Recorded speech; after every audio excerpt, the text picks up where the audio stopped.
نحمده ونستعينه ونستغفره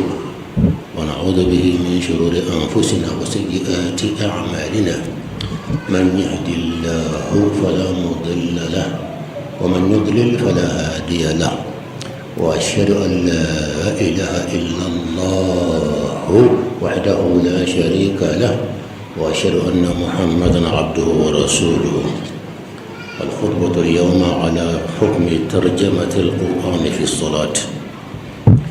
أما ترجمة القرآن في الصلاة فلا تصح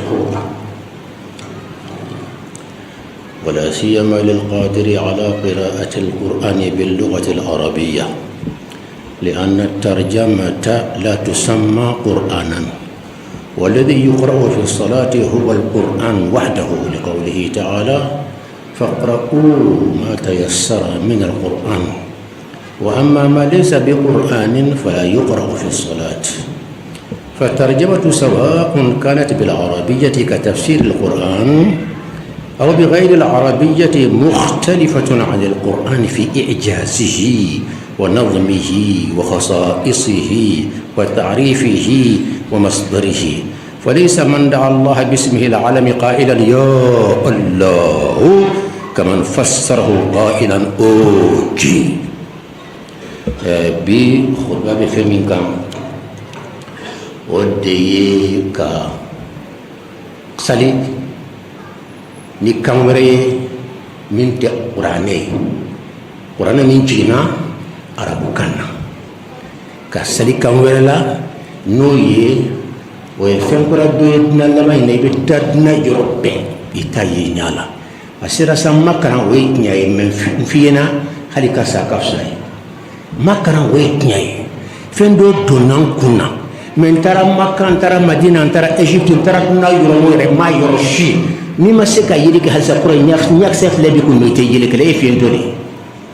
fɛn kura n'a fɔra o b'a filɛ est ce que a bɛ duna kɔnɔ wa? mɔgɔ tɛna mali trompe tuguni, o se ka kɛ. n'i y'a kɛ dɔrɔn jabibagaw bɛ yan, e tɛna kuma ko kura dɔw nati. an bɛ taa maka an ma ye, an bɛ taa madina an ma ye, ala kɛra bangera maka de, a fatura madina de, a tɛ bila yɔrɔ si ka n'o don mɔgɔw kun na. ko dɔ de nalen bɛ tile fila in na ka bɔ laginɛ, ko karamɔgɔ don, a bɛ sali mɔgɔ ye komi alimami bɛ sali mɔgɔ ye cogo min na, mɛ a b'a fɔ bamanankan de la. Alahu akibaru nin bɛɛ a b'a fɔ ala ka bon, a b'a bɛɛ kɛ bamanankan na fo ka taa ban, k'i kan kɔrɔta fana mɔgɔw b'a mɛn. non o tɛ ɲɛ mali la yan, karamɔgɔ si tɛ mali kɔnɔ yan n'o b'o kɛ la, karamɔgɔ si o tɛ mali kɔnɔ yan, dugukolo fan si fana i t'a ye. donc an b'a fɔ a tigi ye anw ta ye daliya de ye, an tɛ mɔgɔ lagosi, ladabu ka kɛ kuma kɔnɔ, o y'an ka taa sira ye. mɛ ala kota kira kota ka daliya d'i ma, an b'o fɔ ni farinya ye, mɛ k'i yɛrɛ lagosi an tɛ taa o fɛ abada. bonya bi karamɔgɔ bɛɛ, an ka kasɛti ba joli n'i y'a bɛɛ filɛ nɛni t'a kɔnɔ, mɛ daliyaw dili de b'a kɔnɔ, o de ka gɛlɛn dɔw ma, o de man ka gɛlɛya mɔgɔ ma. ala ka limaniya d'an ma. a filɛ nin ye, an kan ka mun yɛrɛ de kalan sali kɔnɔ. an bɛ taa alahu ɲininka kuranɛ kɔnɔ. Allahu taala ko suratul muzammil kɔnɔ aya 20, a ko n'aw bɛ sali kɔnɔ faqra'u, a ye karan kɛ ma ni fɛn ye tayassara min alquran, min mana nɔgɔya aw ye. a ma d'aw ma, n'a tun y'o fɔ i bɛ se k'a taa di yɛrɛ, mɛ a ko min alquran, mɛ a ka bɔ kuranɛ la. aw bɛ min karan ka ni ala bato, a ka kɛ n yɛrɛ ka kumakan ye, o ye kuranɛ de. tradition o ye ala ka kumakan de ye, n k'o bɔra e de da kɔnɔ. tradition bɔra e de da kɔnɔ, e ka kumakan tɛ se ka kɛ kuranɛ ye fo ka taa dunuya wuli abadan. il faut que mɔgɔw k'u ɲɛ yɛlɛ sa. ala ko kuranɛ kɔnɔ faqra'u, a ye karan kɛ ma fɛn na tayassara, n'o nɔgɔra aw ye min alqur'ani, ka bɔ kuranɛ la. a ye dunan bɛɛ de ka bɔ kuranɛ. traduction est ce que a bɛ fɔ ma kuranɛ wa? n'i ye kuranɛ tradi français la wala i y'a tradi anglais la, est ce que a bɛ fɔ ma kuranɛ wa? dugukolo kɛ i tɛ karamɔgɔ si ye ne b'a fɔ ko kuranɛ. a y'a bila ka taa maka, a y'a bila ka taa madina, a ye egyptikaw ɲininka, a ye hali mali karamɔgɔw ɲininka yan, a ye sénégal, a ye ɲininkali fan bɛɛ. parce que kuranɛ o de bɔra ala fɛ, o de jiginna ka na di muhamadu. ala mɛ ne y'a tradition ma bɔ o tɛ kuranɛ kɔnɔ, o bɔra e da de. fɛn min bɔra e da kɔnɔ o tɛ kɛ kuranɛ ye fo ka taa dunuya wuli. e yɛrɛ bɛ sa kuma tɛ kuranɛ, kuranɛ dun tɛ sa, min ka kuma dɔ fana tɛ sa. e be sa e ka kumakan be sa e ko ke ka kumakan ala ka kumakan ye kelen ye ala ta to qur'ane e fana ka kumakan tradition o fana ye qur'ane de o te dugukolo ka tenya bada abi ko mi sansa no do ya ke ko ni ko langue ko non anyo fo ka ja langue ko te langue ko de don ni ye qur'ane tradi arab la ina fo tafsir jalalaini ani tafsir ibn kasir ani tafsir tabari ona nyona nunu ni ye fatiha kara ka tradi arab kana ya tradi mi ka arab kana ni salno sal al sal jalido ka so ye qur'ane de tradi mais ala ka mo ko tala parce que tradition bora de dakon ye qur'ane qur'an fo o bora de dakon il faut que qur'ane min yere jigina ka bo ala fede min jigina de don fen fla de be akake arab kan ye akake min jigina be arab kan ko tere langue ko tere arab kan ko de do langue ka tiade ni arab kan ye langue ko te ni langue ko de do ni ya tardi français la abenya ibisa ka salnaye ila ko do ni ya tardi anglais la ibisa ka salnaye langue ko tere min jigina langue min jigina ni ya kara fe wala min ma jigi ay inna anzalnahu rabbi هل القرآن سورة من يكون إنا أنزلناه في ليلة القدر ما جيني ne ala mi jigi ka kuma kan lumière de bola a lettre kilo que lumière de bala e be tradition fo bere e da ko lumière to law o harba ni kuma di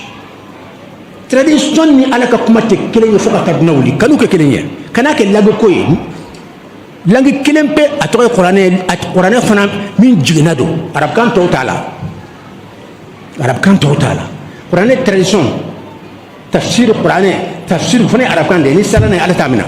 parce que tafsir ye minya tafsir wo ka kuma de afora min bora ala fe ala min jigido e min bora da kono te qur'ane hakila jera allah ka fen tradition ou ko mais ko trahison de do jam fa chama de ba exemple 500 ala re to ko allah boleh mo gombe ala wala ko ya allah ndey wala to ko bami allah ani mom ko o je enti ala ya wi nti basumasa abe ala de wele mo ko o je a jongale ay ala de wele mais min ko ya allah afla diman différent mo ñoxoti min ko ya allah wodi tara ala fa mena to ko manna parce que ala se ka fo ala ni ay ni allah ye iye to min da yer la kam ni masangolo du ko da ne wele no de mais ni ko je o fana ala de mais ala mo da yer la harama dum français ye to min da ala la kala wele ko je o yo de afla be je de me ka jako mi sanglan du ko tradition ani ala mi jibute kelenye hakli hali mo makare be ni famu subhanallah ya allah hada huwa allah musa innani ana الله لا إله إلا أنا فاعبدني سورة سلمان بان دافع قل محمد أفوي هو الله ودي أتوي كودين توي بسمي انتو الله إلا الله دي أتوي ميكو جيو يا أتوي مامو داير لا إدو دالا أكيد جيرا أكيد لا جيرا كم ينبتاندي min ka gele kuma la ala yɛrɛ mun fa yɛrɛ ma o de ka gɛlɛ ala yɛrɛ de mun fɔ ala kuma ani mɔgɔ kuma tɛ kelen ye je ala de don mais mɔgɔ kuma don ala y'a yɛrɛ tɔgɔ da yɔrɔ ma ko je o tɛ ka taa bɔ si kɔnɔ allahu wala parce que o bɛ ala ka kelenya yira a daminɛ ye a ye ko ala ye kelen de a laban ye hu de o de huwa sekere ye huwa allahu allahu latiri fanba bɛ lumière de n'i ko je dibi b'a la jim o ye dibi de la ilaha illallah latiri ye naani de n'i y'a tara de a bɛ caya naani ye wala a bɛ dɔgɔya naani ye a daminɛ ye alif ko ala ye kelen de n'i ko je alif bɛ bɔ yen alif ba place bila je alif t'o daminɛ la a t'o daminɛ la fo ka kɛ adi akila wajira laka liman yadamma Allah ta'ala ko inna anzalnahu qur'anan arabiyyan la'allakum ta'qilun inna ne ala wala anzalnahu anya qur'ana jigin qur'anan ka ke kran fende qur'ane arabiyyan arabukan ditu ala ko arabkan do e ko langi ko te be ala de jabila non iko langi ko te wetnya ye mais ni ko qur'ane ka ke arabu ye ko de langi ko ya te ka da ala ala ko de ka ya jigi arab kandina ay arab kan ta to o ye langue de mais a ma français fɔ a ma hali tafsir fɔ a ko arabukan a n'a ye anzalnahu k'a ye mun fana jigi o de b'a kɔnɔ inna anzalnahu min jiginna f'a ka ko de ye e bɛ arabukan wɛrɛ min fɔ n'o ma jigin o t'a la mun n'a t'a la parce que a ma jigin mun n'a t'a la parce que ala ka kumakan tɛ mun n'a parce que e ka kumakan don a bɔra hadamaden de da kɔnɔ tradition bɔra hadamaden de da kɔnɔ o tɛ kuranɛ ye min bɔra ala fɛ ka jigin o de ye kuranɛ ye inna anzalnahu qur'anan arabiyyan la'allakum aw ta'qilun aw hakili sɔrɔ ye jumɛn ye k'a lɔn k'a fɔ ne ala ka kuma a n'o ka kuma tɛ kelen ye ne ye min jigin arabukan na o arabukan de ye ne ka kuranɛ ye aw ka arabukan tɔ ninnu o y'aw ka kan de o arabukan ye ala ka mago t'o la ala tɛ sali tɛ kɛ n'o ye ala t'o minɛ hali n'i ye kuranɛ taara di arabukan na i ye a taara di arabukan minɛ de ye ala t'o minɛ ni sali n'a ye ala t'a minɛ k'a sɔrɔ arabukan don donc langue ko tɛ fɛn fila de don kuranɛ ani arabukan arabukan in ala de y'a fɔ ne taara ayaw jate aya 10 ani 1 a bɛ taa o la ala b'a fɔ ɲɛkɔrɔ jigin arabukan na donc i b'a to arabukan de la e bɛ ala de ko ala tɛ arabukan fɔ k'e bɛ tila ala jaabi non non non non o se ka kɛ a ko arabukan aya 10 ani 1 i b'a to o de la ni bɛ hɛrɛ fɛ Allah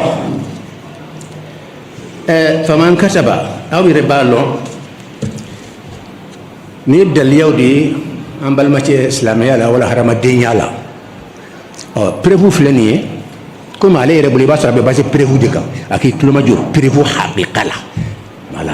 a kelen o kelen jaabi n'ala sɔnna ale bɛnnen bɛ o y a pas de problème a kana jaabi globalement de mot par mot kelen o kelen an ye preuve min de san a bɛ taa fɔ preuve joli joli a bɛ fɛn fɛn ye wɔɔrɔ a bɛ sɔrɔ ɲa la a kelen o kelen k'a jaabi dɔ wɛrɛ filɛ nin ye hali e yɛrɛ mani e bɛna taa maka i ka passeport la e tɔgɔ de ko seyidu kɔrɔ de ko mɔgɔ tanulen wali i k'a sɛbɛn seyidu e y'a sɛbɛn tradition sɛbɛn a la ko mɔgɔ min maa kunna di seyidu ye maa kunna di de e y'o sɛbɛn ka passeport la e bɛ taa hiji la wa i dun y'a tradi de o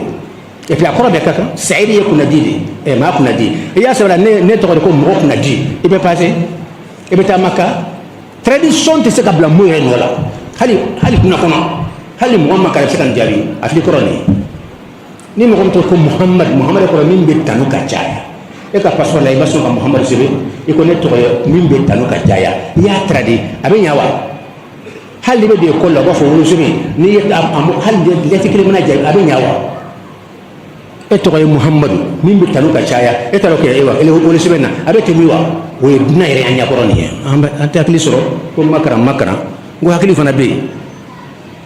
الله مذكور في الكتاب بيان للناس من الازهر الشريف فمي المموت شيلا كلن توي ابو حنيفه عليه بازي حكلي كقصبه واتد لا ايجابي دودي كويس كم غوش كسرني كاميرا من القران يوا aka kuma ba yira ka foni mamin tese ka sali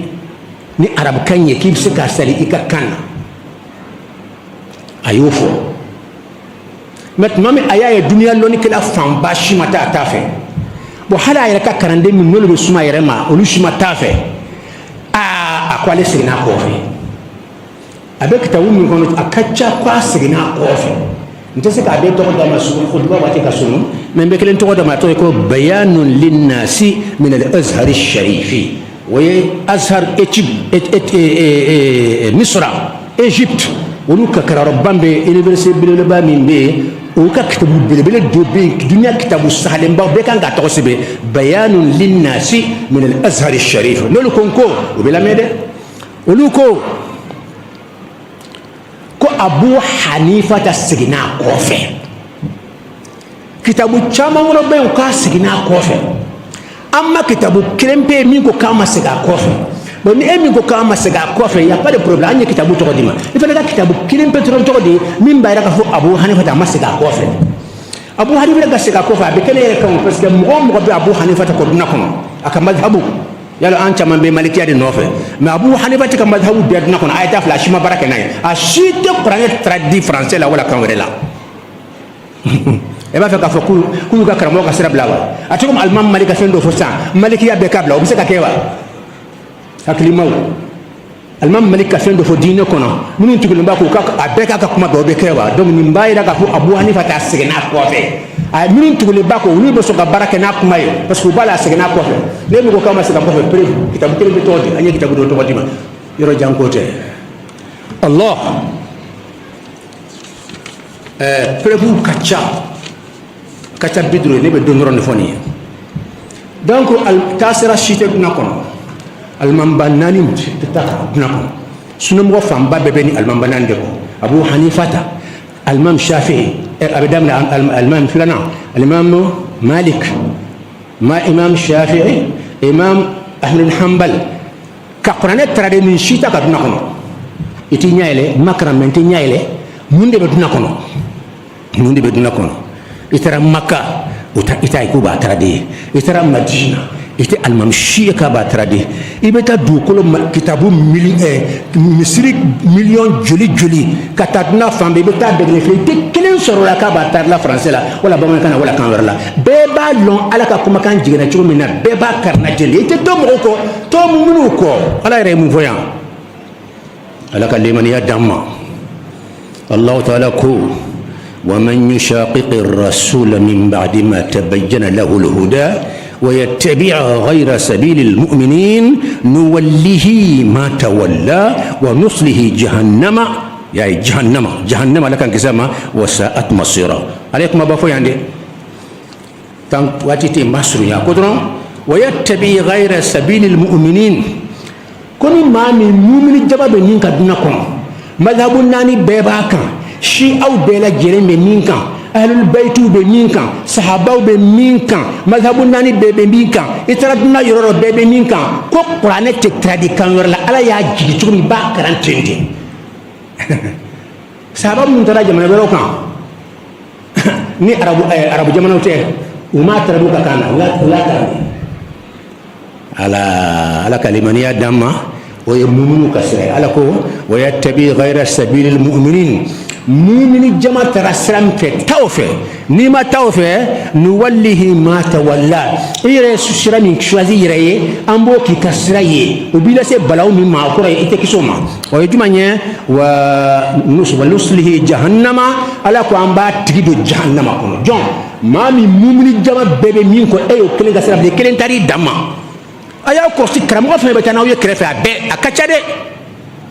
akramo kacha duna kono bi tara courant fa tara tele fa tara mari region fa na ibe karamo do sura kuma kura do nati dongo da bo mela e ba sura duna shita kan ay buri ay ta hali makran ta ka tafle may maka mata madina fo karamo ma o keleni ken tubele ni ko men teso non antara duna fa ba sura mashtini ka karamo an ken bi ko na de to ko nga yakire la ala kaliman ya dama ونعوذ به من شرور أنفسنا وسيئات أعمالنا من يهدي الله فلا مضل له ومن يضلل فلا هادي له وأشهد أن لا إله إلا الله وحده لا شريك له وأشهد أن محمدا عبده ورسوله الترجمة كلام البشر وأما القرآن فهو كلام رب البشر ما جلنا في الدنيا tradition way haramadin kuma de mais qur'ane way haramadin da masa noy alaye o yala ka kuma ye est-ce que ma c'est ça ala ka kuma ni mo ka kuma nga se ka bonyo na halli makara e ba fa ko makara non hakili ma dima wa non ni ala ka kuma ye ni haramadin ga kuma ye o ye kelenya wa ala ran dan fe te kelenya ka kuma ni dan fe ka kuma te kelenye hali ala kira ni moto te kelenye ala kira ka kuma ni moto te kuma te Allah taala ala ka kuma min na ya jigi ki ka batu naye e bo ala ndeni na e ba ka kuma to haramadun ya tradition min ke o bora haramadun dade ko non e ke ba ala batu ne subhanallah jabi dike tradition ya ala ka kuma dewa jonkele mboka duna ko tigi to adna abana abe makawa abe madina wa kile pe to da ma dukulo ka te na la sona ko loni kele min aka loni sabati lembe يعني العالم المسمى المرجع العالم المعتمد علمه أمبو دما لوني كلا وبسون لوني كلا مي أمبو درون دما كن فيم بفو مي ما كرام غو نو أنتوما أنت نا فسوما مغو منا جرين كبو يوم ركنا مالي كنا كيبي نام بلافنا ولا كفن يرانا مي باتو أنغا دمسو منا نيامي نو تانيا إجابي وهو بيان الله وكذلك كل المسائل الأخرى الشائعة في المجتمع والتي ليس عليها المؤمنون anko ni nyogona were chama mbe ntafe kay utawtoma fenkura chama oba melabi don ngodo fenkura kura ube kanka me itara kay itara rejo fenfenna itara sigaso awa itara aywa segu itara rejo fenfenna rejo ntaka befo ibe karamɔgɔw sɔrɔ u ye kura dɔ nati aw tulo b'a la don o don aw b'a mɛn la i bɛ taa maka i t'a ye i bɛ taa madina i t'a ye i bɛ taa dunan dɔ bɛ i t'a ye e k'i ma karan mais karamɔgɔ ye min fɔ an ye an taara fan bɛɛ an m'a ye hali mali karamɔgɔ an b'o lamɛn la sun tile karamɔgɔ ci ma fɔ an bɛ moritani lamɛn la an bɛ senegali lamɛn la karamɔgɔ dunan kɔnɔ don o don an bɛ tele filɛ la an ma mɔgɔ kelen bɛɛ sɔrɔ min bɛ taa ɲɔgɔn fɔ la e kɛlɛ ka tugu o tigi kɔ o tuma e ka karanbaliya ye nafa ye ma karan o ɲafi o fiɲɛ bi yan karanbaliya ye fiye o tiɲɛ ye mais ɲɛkisɛ fila bɛ n kun n taara dunan yɔrɔ yɔrɔ m'a ye ɲa la halisa e ɲa ma yɛlɛ fɛn dɔ kɛra i la dɛ n ka cɛ ɲa fila b'i kun n taara yɔrɔ yɔrɔ m'a tigi ye m'a ye dunan yɔrɔ si ɲa fila dun b'i kun hali fiyɛntɔ ka fisa e hali fiyɛntɔ ka fisa e ɲa fila di kun i ma i taara senegali i m'a ye mali ye karamɔgɔ tɔw filɛ wajibi la sun tile a si t'a fɔ la halisa e tɛ hakili sɔrɔ karamɔgɔ n taara fan bɛɛ min ye min fɔ an m'a yɔrɔ si non an ka ne tugulen b'i kɔ mais i ye min fɔ an ye tiɲɛ la an m'a yɔrɔ si an tɛ se ka sɔn o ma fo ka tan sa hali n'an bɛ tu kɔ an bɛ tu kɔ mais yɔrɔ an tɛ tu kɔ mais karan ma karan o tiɲɛ ye mais dunan si t'a kan ala dun ko mumunu ka sira ko n'i ma tugu o kɔ an taara mumunu sɔrɔ yɔrɔ dɔ o t'a kan mumunu si t'a kan e kelen na ko kura dɔ don an kunna yan ala dun ko kuranɛ kɔnɔ ni maa min tugura sira wɛrɛ kɔ min tɛ mumunu ka sira ye silamɛ majorité bɛ fɛn min kan i t'a ye jama fanba bɛ yɔrɔ dɔ silamɛya kɔnɔ taa yen dɛ o de fɔra yan sa wa yattabi ghayra sabilil mu'min ka sira wɛrɛ ta i yɛrɛ ye min tɛ mumunu jama ka sira ye c'est à dire silamɛ fan mumunu fanba bɛ fɛn dɔ kan mɔgɔ dɔ nana ko kura dɔ fɔ e ka mumunu ka sira ye k'o to yen k'e dalen b'o tigi la ka cogo dɔ fɛ i yɛrɛ de kan tɛ i yɛrɛ de faga an kɔni y'a f'i ye ka ban n'i b'i ka kisi ɲini i yɛrɛ kisi ɲini n'i kunkolo ka gɛlɛn i y'a k'i yɛrɛ la a bɛ dunan fa ɲuman a f'an ye kɛ Allah an bɛ kuma dacɛni min ye في كتاب فتاوى اللجنة الدائمة بالرياض أن ترجمة القرآن ليست قرآنا قال الله تعالى فاقرؤوا ما تيسر من القرآن نعوذ بالله تعالى من اتباع غير سبيل المؤمنين ما كجمعنا كان وكا كابتن الرياض وكا لوني كلا بلي باو أن يوم وبات ويكو ابن باس سنة كرام وبا دودو أنو كا كرام وبا من نولي يتاتوي ويو چامان فرا نيوان كان كاسيس يوبا دو دايلي ويو كا ميتشدي كيسو منا كا بدنا فام بي ولو كا باراي كا جابي اي هما الفتوى الجماعيه جما كا جابي دي بي ني كرامو كلمه ينغا o kota o yo kelinga kuma ye nya kara modugore kelimpe yininga o kota nya kara mo karsa kelimpe yininga kota o ya kelinga kuma ye mais ni jama de bi ni question na gulo baw da bare bata sika kunna olu ti alta almamiya ke o te la karani ke olu be sara bilbil badla u bi sigi doron de ka duna question jabi ayoro to ko fatawa lajnati daimati lil buhuth al ilmiyati wal ifta'i o ga tom awin min dilan bibi nane min surala tom mugan ani duru abe belebele o kora yeni kata question électrique cikatu ni gatuni anni ka yan o kitabu bi amba dalo yemi fo be fiye o ka question fana jabi numéro be dima tom mugan ani duru be ne gulo folo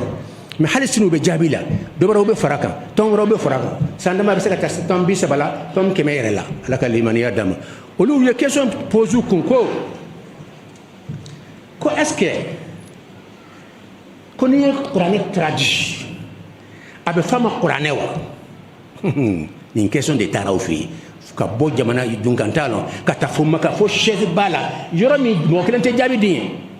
fatwa al jama'iyya jama de be siga kuna ko question nana ko yali tradition abe fama Qur'an wa c'est-à-dire halika mew kuna make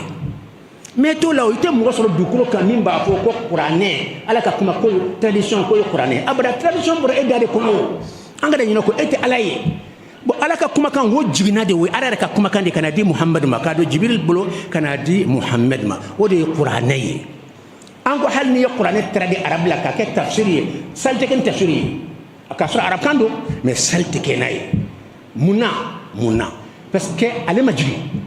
o bora abara de dako mi tafsir ka boro de dako ale te alaye ale ka kuma kan se ka Qur'an fu ka tadnawli istega ala ya soro ala ka kuma kan ay min jigin arab kan na ay min jigin fen fla arab kan do mais min jigina o kuna arab kan to borala kan to be borala français kan borala anglais borala fla kan a fla be kan be borala fen fla arab kan ani min jigina arab kan min man jigi o tala